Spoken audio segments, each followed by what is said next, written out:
xa này cũng bằng kia pe chích một ngày tíเราอัพไพร์ได้วันเย็นชาคือชาการเงินและวันจับเดือพุทธจับเดือองโนเราอัพเงินมันเอาโซ่ทีนี้มันเอาทีนี้อันเอาละการมงนะการตลาดกับทีนี้นะmột việc nào ngay ra đông ngay chừng nào thuộc sai nào sâu cảm ơn Chúa cho chúng ta trong ngày 15 ngày giáng sinh cho hội thánh. Mỗi người chúng ta trách nhiệm riêng của phần mình, mỗi người mỗi gia đình đều có đem phần ăn. Thì phần ăn trong hội thánh trong ngày đó là 31 món mà mình ăn rất là ngon. Mỗi người trách nhiệm riêng của mỗi công việc. Và xin Chúa ban phước cho tất cả gia đình chúng ta trong mùa Giáng sinh. Mỗi người gia đình chúng ta được bình an mọi sự. Đào ác hoài ra nên ra năm mươi năm đào lẽ đào ca đào ca là gì đào ác hoài ra là lời ra chích mà về thầy chích mà về hỏi cái tụ môn đóng tầng ra học lý một làm cái môn thành rồi tầng ấy thì buôn cái môn thì hè là hành môn của ba đâu coi hè quanh đến đâu ra đường ơi hành các tìm trên thì chúng ta có thể học với nhau trong sách Luca đoạn 2 từ câu 8 đến 20.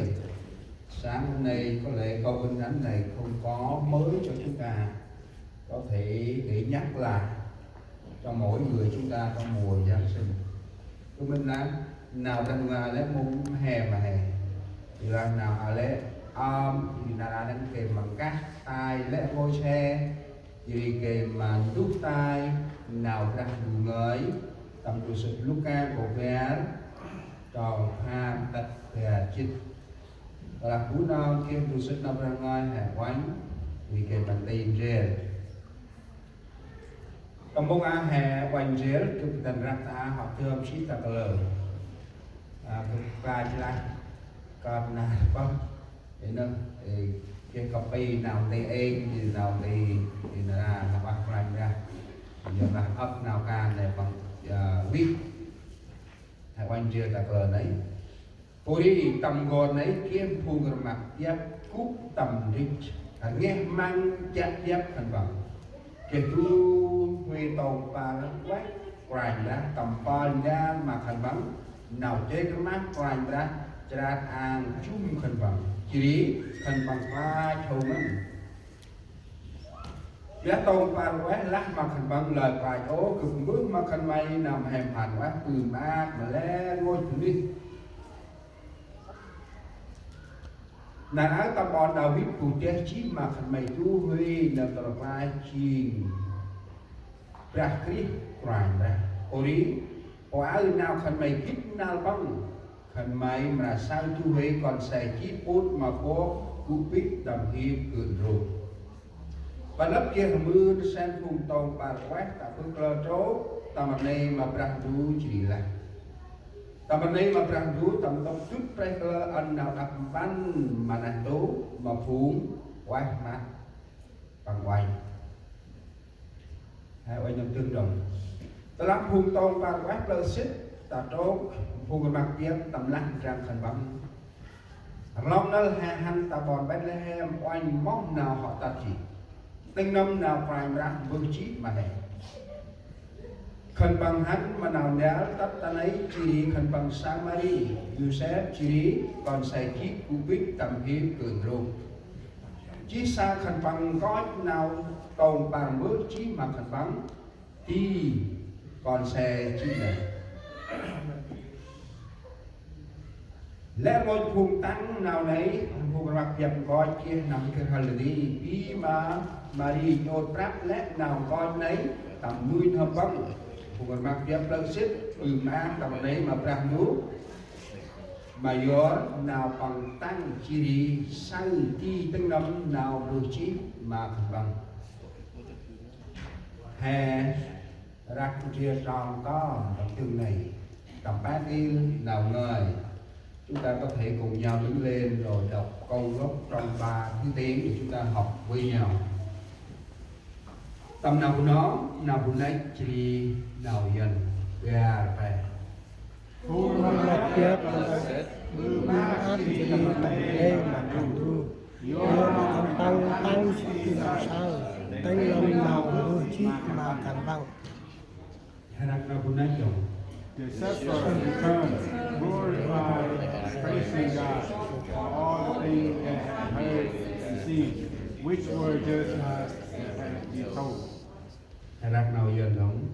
Bọn phát chiên trở về làm sáng lên Đức Trời về mọi điều mình đã nghe và thấy như lời ở trước ông mình. Hãy lại đi mắt từ cuộc sống nhớ mà bạc đủ mức như speak on trả hình hoa mà căn nhiên còn phùng vào tầng nắp riêng ôi áo chỉ có nhất riêng nào mình người xin nào người đi nào người xin người bạc nào mình người xin nào người khai ngân anh hình nhất sóc trơn nhột ra ngoài ra cặp cả con ba đi nào mình người ra hoa thì nào ngoài ra còn cái xích lúc cái các anh mà hè say phun mặt tiếp tự xích bưng má trí ta mà này mà bạc đủ do nào khẩn bắn tăng chỉ xanh từng năm nào mưa chi mà khẩn bắn lão ai mặc rành ra hè say nào bạc đủ người các ôi ai rồi xuân nào bạc đủ người lúc ca cầu nghe trong khám tất cả xích mom nào hè say thì phúc nào hẹn đi ôi ấy rắp nuôi nâm vớt ra Giêsu trường thế là đề tài chúng ta giảng sáng hôm nay dọn lòng đón Chúa Giêsu giáng sanh hè bên nọ là lần rắp nuôi nâm vớt ra Giêsu trường thế Elon mà hè ít bư nơ sông xa vượt nét là Noel ta đặt xa hè áp nam hè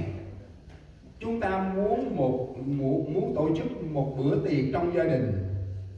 chúng ta muốn mời bạn bè để tham dự anh em cần phải dọn những gì chúng ta cần phải dọn để đón khách để khách cùng vui với gia đình chúng ta. Jadi hai sáng nào pernah mengenai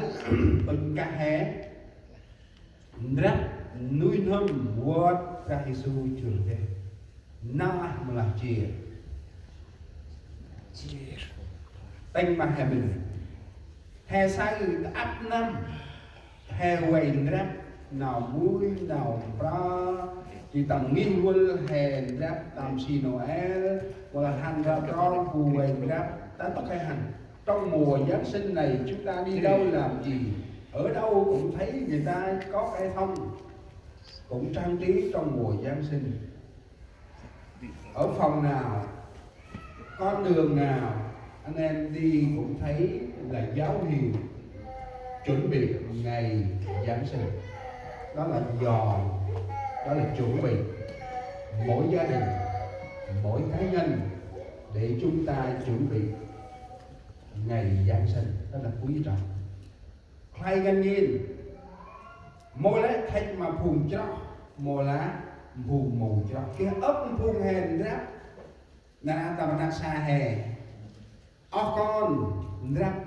nhờ tầm ân mà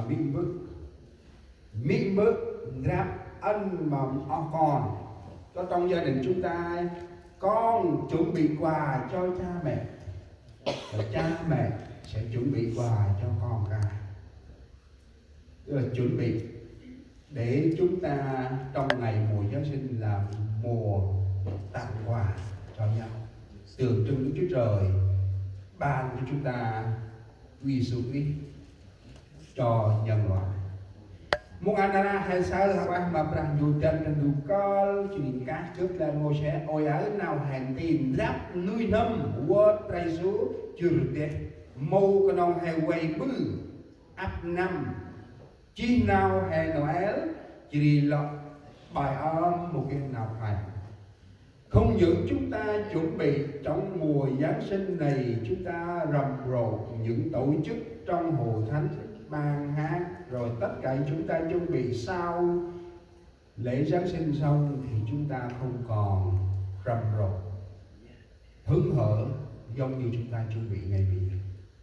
Chim nào ta bôn nấy nà nấy được phù hẹn lối hẹn bôn này nà hẹn bôn là rap hẹn chúc ngân na ngân cha cho ngu thì lối chim nào là một cái nào phải nấy cả cặp băng cả thì một cái nào hay là còn là cái lối chỉ thì một anh ơi chân thành du cơ in nào khai tầm áp nằm hay ở ấy rap nuôi nồng word là mà rinh là word rom pra Giêsu chưa về nếu như chị quá nếu như chị mà anh hãy hắn tư ngoài rap nuôi nồng word pra Giêsu chưa thế mà nuôi nồng sắp đơn nào an toàn ra dọn lòng đón Chúa Giáng sinh bằng tấm lòng tiếp nhận sự sáng của Chúa. Đó là điều chúng ta cần phải học bây giờ. Thứ nhất, cần phải tiếp nhận sự Giáng sinh bằng tấm lòng tiếp nhận sự ánh sáng. Mong hay sao ta này phu ngờ mặc tiếp trong tham bồ đi tầm gòn đấy kem phu ngờ mặc tiếp cú tầm rít chẳng nghe mắng chết tiếp thần bằng hay sao nào phải là làm vuông chặt tiếp bằng nghe măng cúc tầm rít nghe măng nào can thần bằng áp na chuyện chặt tiếp quay tiếp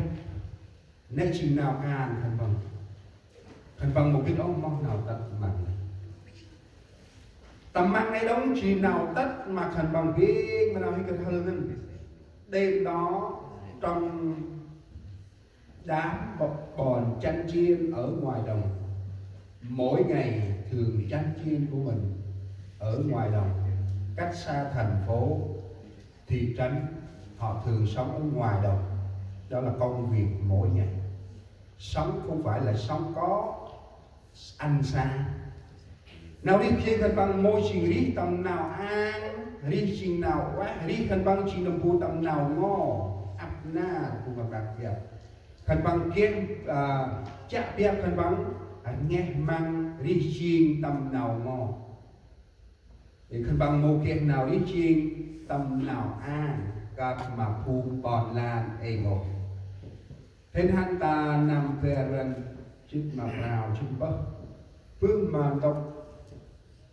vùng chạy việc này tắt mà Bethlehem có thể đi đường nếu mà bằng cây số có thể là khoảng 3 cây số nếu mà đi có thể là khoảng 2-3 tiếng đi chỗ người chăn chiên họ ở trong thung lũng